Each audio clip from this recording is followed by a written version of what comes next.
Thank you for joining us today. My name is Yvonne Gutierrez, and I'm the Executive Director of Planned Parenthood Texas Votes.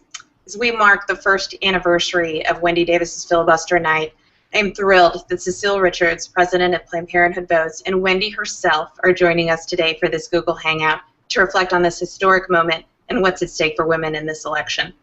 First, we'll hear from Cecile and Wendy, and then we'll answer some questions. So I'm going to open it up to the two of them. Cecile, if you would like to start with some introductory remarks. Well, sure. Thanks, Yvonne. It's great to be back home. As most of you know, I was born in Waco and grew up in Dallas, and I'm just thrilled to be back here on the anniversary of the historic filibuster, and excited to see thousands of our supporters tonight with Senator Davis and Senator Vanderputte. And Wendy. Hi, Yvonne and Cecile and everyone else who's joining us today. I'm thrilled to be here as well and to be a part of celebrating really what for me was a beautiful example of democracy in action. Today throughout the state of Texas, we have hundreds of house parties that are going on with people who will be in their own homes, hosting others to be a part of watching online. And I think that's very special because it recreates a little bit of what happened that day, the magic that comes from exposing democratic debates to a wide audience through what happens through social media. And I think it's very appropriate that Cecile and I join you right now on Google Hangouts. Well, thank you both so much. We are excited about this opportunity, and we know that supporters and fans across the state are equally excited. First, a question for both Wendy and Cecile. None of us will forget the incredible events of last summer, but is there a single moment that stands out for each of you from this very memorable time? We'll start with Cecile. Well, you're right, Yvonne. I mean, I've been to the Capitol many, many times, even when Mom was governor, and I've never seen anything quite like what we experienced last summer. There were a lot of great people that I met and folks that I'll now know, I think, for the rest of my life. But probably the most memorable moment for me was walking into the Capitol. And as I was going in, of course, there were hundreds, thousands of people from across the state that had joined for days to be there at the Capitol out of concern for women's health. And I saw a young man, probably about 14, standing off to the side, quite shy, but his mother was there with him, and she nudged him and she said, you know, show her your sign. And he held up a sort of ratty orange tagboard sign that he'd obviously made with a magic marker, and what was written on it was, I still have my mother thanks to cancer screenings at Planned Parenthood. And his mom sort of choked up and just said, thank you. And for me, I'll never forget them and the thousands more women and families that were why we were there at the Capitol and why we are continuing this work at Planned Parenthood and at Planned Parenthood Texas Votes to make sure that our government in this state speaks for not just a few, but for all Texans. So it's wonderful to be back here a year later. Thanks, Cecile. And Wendy?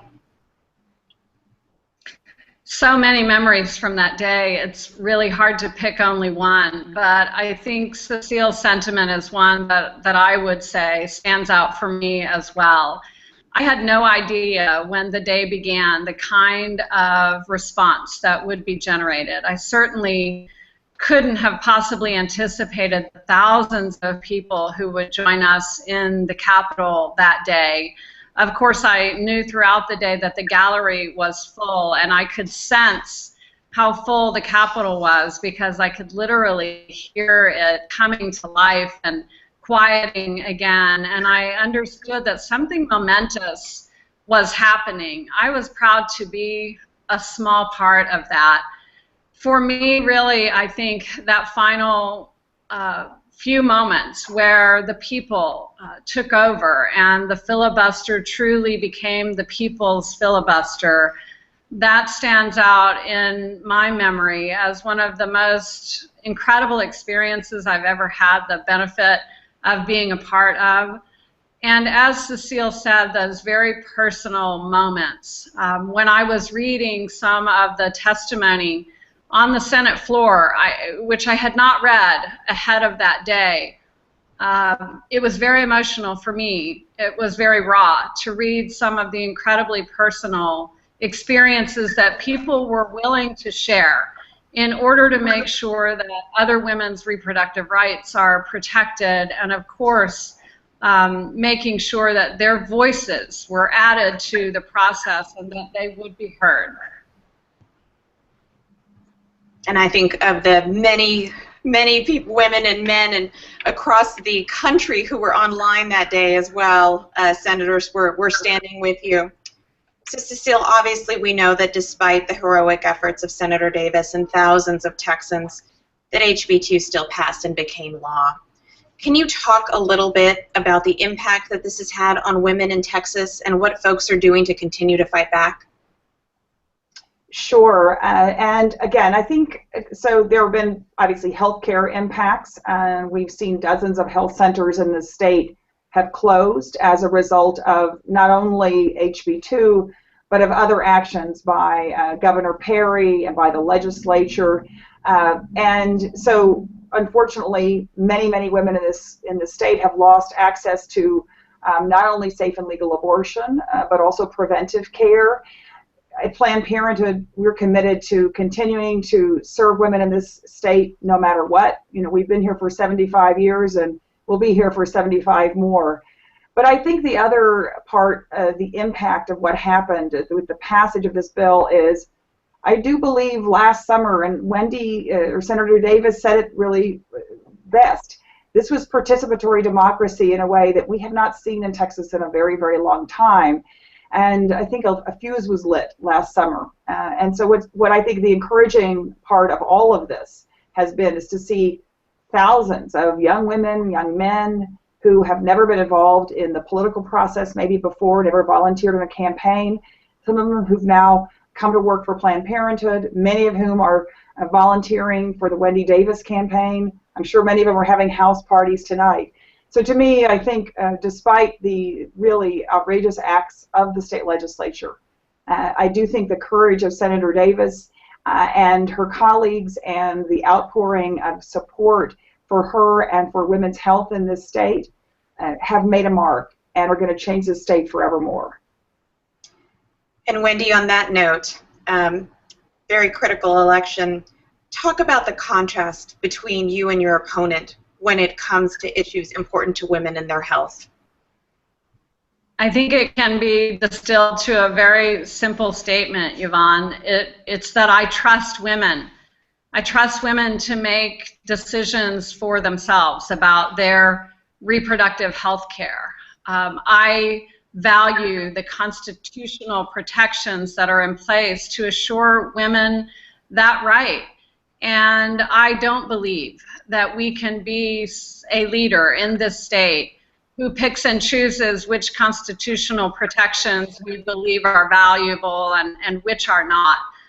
Women in this state, no question in my mind, will be harmed as a consequence of the bill that passed in that second special session. And I'll be a governor who fights to make sure we restore a respect for women's voices in this state and the men who care and love them, and also, of course, value and respect reproductive rights. These are very important basic constitutional freedoms that belong to every one of us as Americans. And I think the distinct difference between myself and my opponent in this race is that I respect those rights and he simply does not. Thank you for that. Cecile, a question for you. It is so important to have champions like Wendy Davis in the governor's office. What is at stake for women's health if champions like Wendy Davis aren't elected in 2014? Well, I actually flipped that, Yvonne, because I think Wendy Davis will be elected governor of Texas, and precisely because she does speak for families, all families. I think the question is really, what kind of Texas do we want? And do we want a government that represents everyone and that protects the rights of everyone, and as Senator Davis said, trusts women to make important decisions about their health care, they and their families? Or do we want a government like we've had it, where Governor Rick Perry seemed, and certainly Mr. Abbott seemed to believe that they get to make decisions for everyone else about their families and about their lives and about their health care. The exciting thing to me, and about not only the work we do at Planned Parenthood and the support that Senator Davis has had for women's health, and she also has been such an incredible leader for women and men and families on education issues, on equal opportunity issues, equal pay, economic issues, job growth. So to me, she's about the kind of Texas we all want, not only for our families, but for all Texans. I feel like she reminds me a lot of, another woman governor many years ago who really believed that Texas is best when everybody gets an equal chance and equal opportunity to participate. So, question for you, Senator Davis, in this massive effort that you are championing for all Texans, what is your favorite part about campaigning across the great state of Texas? It's really meeting the incredible, hardworking people that make up this state, hearing their personal stories, hearing why it is they're involved in this election, what it is that they hope to see. And really, it boils down to essentially a fairly simple message. They want someone who's going to fight for them.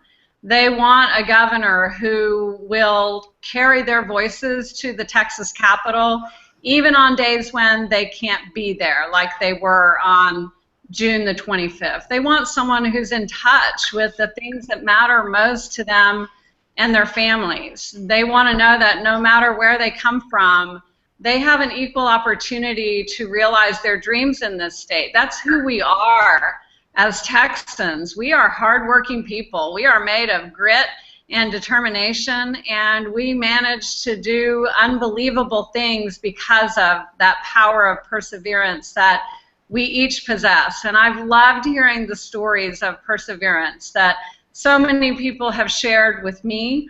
I'm inspired by the folks I have met, and in spite of what we hear from some of the naysayers about what November 4th will bring, I believe in the people that I'm meeting in this state. I believe in their power just as much as I believed in their power on June the 25th, and I'm just thrilled to be a part of fighting to bring that voice back to the Capitol. Thank you. So this next question is for the two of you.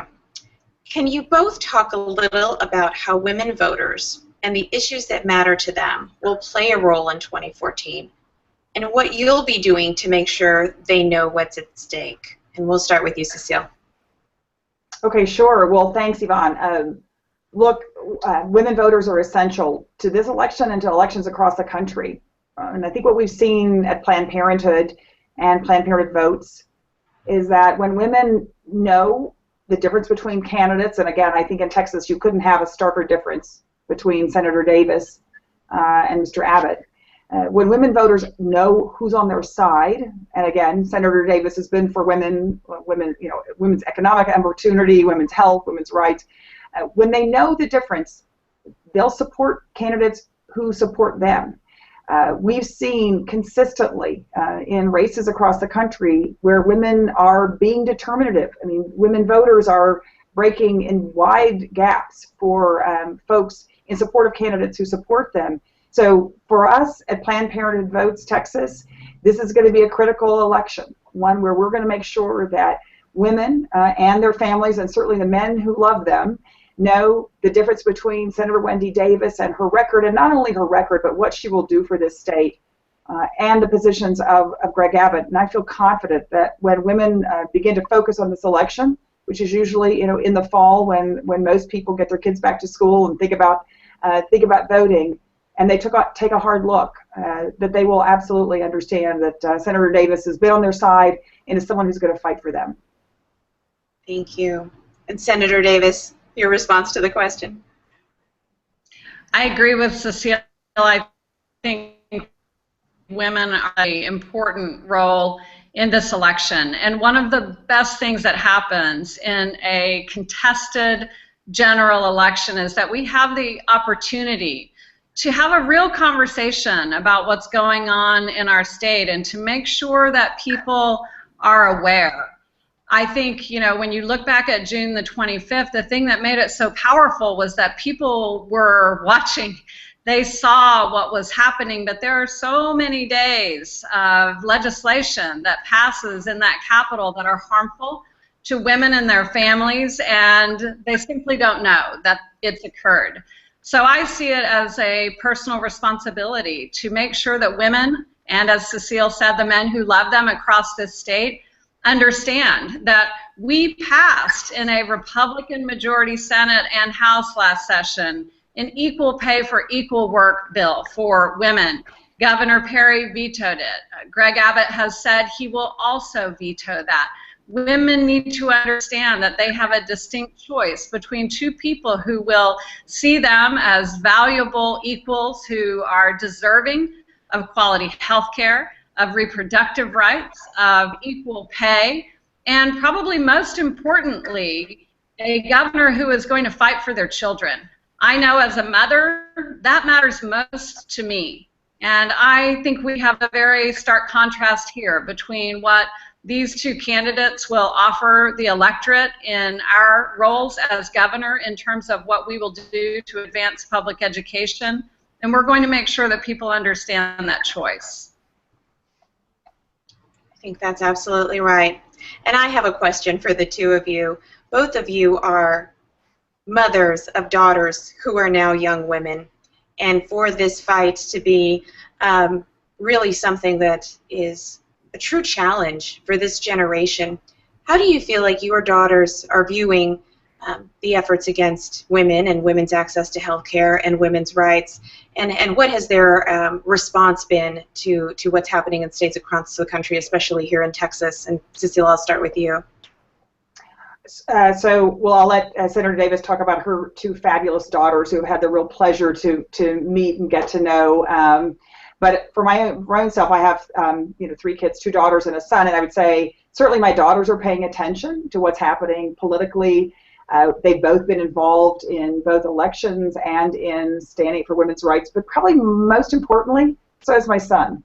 So I just want to shout out to my son Daniel, who actually I knew things were sort of taking hold with this next generation when the day I got a text from Daniel, who was going to school away in college, and he texted me and said, "Mom, I'm getting in a van to drive to Ohio to rally in support of Planned Parenthood. I love you." And I thought, boy, if Daniel's involved, this is a movement in this country. And so to me, that is really what is exciting. And what was exciting last year was to see not only thousands of young women coming to the Capitol, many of whom had never been to the Capitol before, but also to see young men who understand that when women succeed, everyone succeeds. And what we're fighting for is simply a parity and equity to make sure that we're bringing the entire state of Texas forward. Absolutely. And Senator Davis? My daughters are 31 and 25, and they're both of a generation of young women who believed that their value would be eternally recognized by elected folks across this country. And they, like so many other young women and men, are learning that we can't take anything for granted, that our voices must be added to the equation. And I've been so proud to watch each of them during this campaign. My older daughter, Amber, has had the benefit of speaking quite a bit as a surrogate for the campaign because she lives here in Texas. My younger daughter lives in Colorado and hasn't been able to be involved as much. But they're speaking for women of their generation when they talk to me and when they talk to voters about this race. And what I see is that they're reflective of women who are their ages. Everywhere I go in this state, I am greeted by enthusiastic young people who are mad, who are inspired, who understand and believe in the power of their own voices and are determined that they're going to add them to this process, both in volunteering and in voting. And to have had the privilege of playing some small role in that is really one of the proudest accomplishments I think I can imagine that I've had in my life. Thank you so much for that. So I have a fun question, because I think that as viewers are tuning in, I think they always like to know a little bit about who each of you are. So if you were stranded on a desert island, and you could bring one food item, one book, and one person with you, what and who would it be? And Cecile, I'll start with you. Oh my gosh, okay. I know. Only slightly unfair. Well, let's see. First is easy, who I would bring with me. This may be shocking to some folks who are watching, but I just celebrated my 29th wedding anniversary. I know I would look way too young for that to be possible, but so I would bring my husband Kirk with me. So we've made it 29 years, and knock on wood, hoping to make it 29 more. Let's see, food, absolutely breakfast tacos. I mean, that's why I love being home. In terms of a book, I'd actually like to cheat on that one and say, instead, what I'd say is I need to bring a mixtape of Texas music. I just got to hear Joe Ely play in New York City, Steve Earle, Nancy Griffith, Janis Joplin. I would just bring with me the music I grew up on and that sustains me every day. Love Texas music. That's fantastic. And Senator Davis? Gosh, that's a fun question. Food, I agree with Cecile. I think that's probably one of the easiest ones. My grandmother, who lived out her final years in Muleshoe, Texas, made the best fried chicken in the entire world. I definitely want her fried chicken with me. For a book, maybe because today's the anniversary of the filibuster, I should say a copy of the Senate rules, or perhaps maybe I should make sure that's what some of my Senate colleagues had if they were stranded on a desert island. Actually, my favorite book, most impactful book I've ever read, was a book called Simple Justice by Richard Kluger.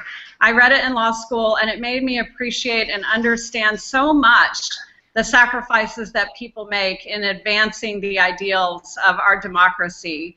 And then in terms of a person, I feel a little Sophie's Choice going on here with my two girls. So maybe I'll say my Labrador Moots.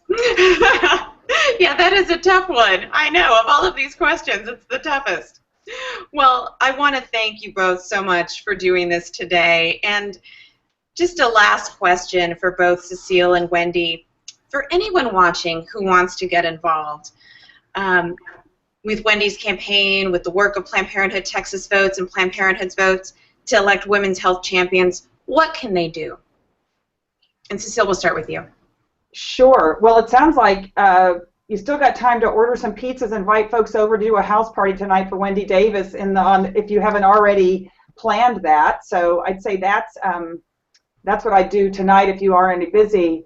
But the other is certainly, whether it's through the Wendy Davis campaign or through Planned Parenthood Texas Votes, you know, there are going to be hundreds of thousands of folks in the state of Texas who are registered to vote and who don't go vote in November. And the main reason people don't vote is because no one ever asked them to. It's really shocking still today that we have this right that so many people fought for.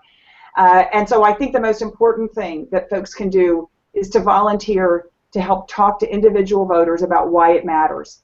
And that's what we have found consistently, is that when we talk to voters, and particularly to women voters, when we're at Planned Parenthood Texas Votes, talk to them about what's at stake, they go to the polls and they vote. And, you know, all the polls, and people I know love to talk about the polls, no, the only poll that really matters is the one on Election Day. And that's our obligation to our democracy, is to make sure we do everything that we possibly can to get everybody in Texas out to vote. So good luck. Thank you. And Senator Davis? I can't say it any better than Cecile just did. It's voting and making sure that people are educated about why they need to go and vote. For women, for example, who lost their health care clinics as a consequence of cuts that were made in 2011, many of them know the impact of those cuts, but they don't know to attach it to a political decision, and they don't know yet that their voices added to the ballot box can change that. That's my job and our campaign's job and all of our jobs collectively across this state. Let's make sure that people understand that through the power of their voice, which is most beautifully expressed at the ballot box, a right and a privilege that women have not always had and certainly minorities have not always had in this country, that precious privilege is one that we've all got to exercise on November 4th in Texas. The outcome, the stakes could not be higher. And thank you. And before we wrap up, we have just a few more minutes, and we got a great question via Twitter, and I just want to pose it to the two of you as we have a few more minutes to ask this. So a question from a woman who said that she is watching with her daughter Emily Rose, who at 11 has been able to learn about the political process since the amazing experience a year ago today. So Senator Davis and Cecile, what advice do you offer those of us new to the political process to help make a difference? So I know that you both spoke to that in the previous question, but anything else specific? I know that watching so many folks across the country really just get engaged in what happened politically and the way that the bill was presented and navigated by the senators and how individuals can get involved in that process and how that policy affects our lives. So Cecile, I'll start with you and then we'll end with Senator Davis so she can wrap up there. Sure. Well, so I'm so glad that you wrote in, and to Emily Rose, welcome. 11 is a great age to start. I think that my own, I would say that in my family, the dinner table wasn't where we ate. It was where we sorted precinct lists for whatever campaign my folks were working on. So it's not too early. And I do think that is, look, I think it's very exciting to get involved. There are a lot of things that young people can do before they're old enough to vote. And that's what we see with young people, why it's so exciting. Over the last few years, we've seen a real rise in the number of young people who are voting, and it's mainly because most of them got involved before they were old enough to vote and understood that democracy was meant getting involved. And it's I would say Emily Rose has a great opportunity to be able to look back and say that she was part of the effort, the successful effort to elect the second woman governor ever elected in her own right in the state of Texas, Wendy Davis. It's a pretty great opportunity. So, congrats. And Senator Davis.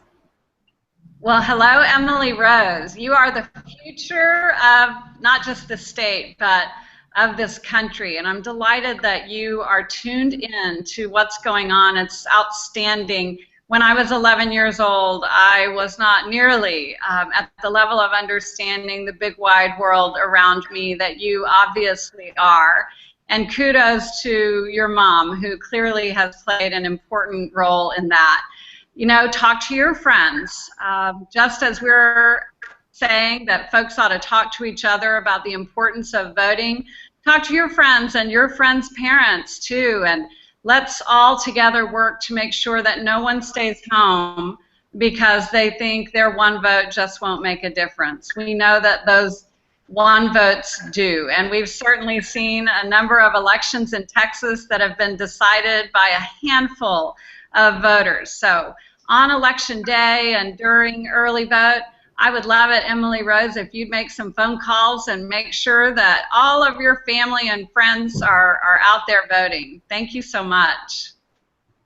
Well, and on that note, Senator Davis, Cecile Richards, thank you both so much for joining today. And to Planned Parenthood Texas Votes, the Wendy Davis campaign, thanks you all for tuning in. Thank you. Thanks, Yvonne. Thank you. Thanks, Wendy.